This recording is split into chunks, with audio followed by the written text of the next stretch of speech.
भारत आणि पाकिस्तान डीजीएमओंची पुन्हा बातचीत, दोन्ही देशांमध्ये विश्वासाचं वातावरण निर्माण करण्यासाठी प्रयत्न. पाकिस्तान उपपंतप्रधान इशाक दार यांचं वक्तव्य. शांतता चर्चेच्या आडून पाकिस्तानचं काश्मीरसाठी रडगाणं सुरू. चर्चेसाठी आमची तयारी, मात्र चर्चा काश्मीरसह झाली पाहिजे, शरीफ यांची अट. भारताकडून पाकिस्तानच्या भोलारी हवाई तळावर 4 ब्रह्मोस क्षेपणास्त्रांनी हल्ला केला. पाकिस्तानच्या माजी हवाई दल अधिकाऱ्यांकडून मान्य. मोठ्या संख्येनं पाकिस्तानी सैनिकांचाही झाला मृत्यू. तुर्कीनं पाकिस्तानला केवळ शस्त्रच नाही तर ती चालवण्यासाठीही सैनिक पाठवले होते. ऑपरेशन सिंदूरमध्ये 2 तुर्की सैनिकही मारले गेल्याची सूत्रांची माहिती. भारतामध्ये तुर्कस्तानी एअरलाइन्सवरही गंडांनंतर आता येण्याची शक्यता. तुर्कस्तान एअरलाइन्सच्या भारतातील भागीदारी कराराचंही पुनरावलोकन आणि विमानतळावर ग्राउंड सपोर्ट देणाऱ्या कंपनीसोबतचेही करार रद्द. पुण्यामध्ये सफरचंद व्यापाऱ्यांपाठोपाठ मसाले सुकामेवा संघटनांचाही तुर्कीच्या मालावर बहिष्कार. भारताविरोधी भूमिका घेणाऱ्यांचे कोणत्याही देशाशी व्यापार न करण्याचा संघटनांचा निर्णय.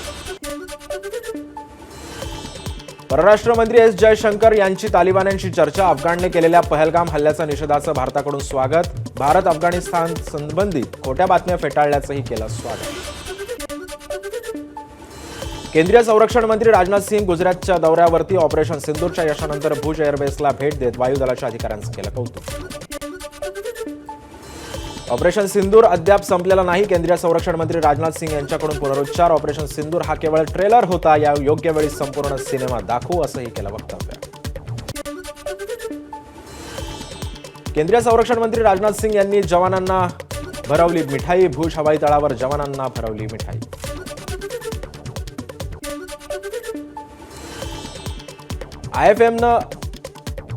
IMFनं पाकिस्तानला केलेली मदत न रोखल्याबद्दल अमेरिकेच्या माजी संरक्षण अधिकाऱ्याची ट्रम्प यांच्यावर टीका. पहलगाम हल्ल्यानंतर IMFनंच मदत नाकारायला हवी असं केलं मत व्यक्त.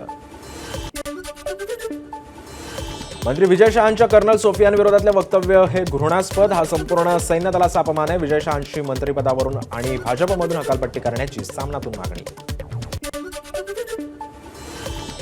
भारतीय सैन्याच्या समर्थनार्थ शिवसेनेकडून राज्यभरामध्ये तिरंगा रॅली. 18 ते 24 मे मध्ये मुंबई, कोकण, पश्चिम महाराष्ट्र, उत्तर महाराष्ट्र, मराठवाडा, पूर्व विदर्भ, पश्चिम विदर्भ या सर्व ठिकाणी शिवसेनेची तिरंगा रॅली.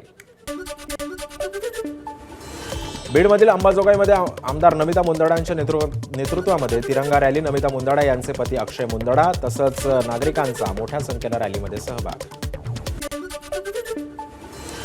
सिंधुदुर्ग जिल्ह्यामध्ये आजपासून 3 जूनपर्यंत ड्रोन उडवण्यास बंदी. कायदा सुव्यवस्थेचा प्रश्न निर्माण होऊ नये म्हणून आज जिल्हाधिकाऱ्यांचा निर्णय.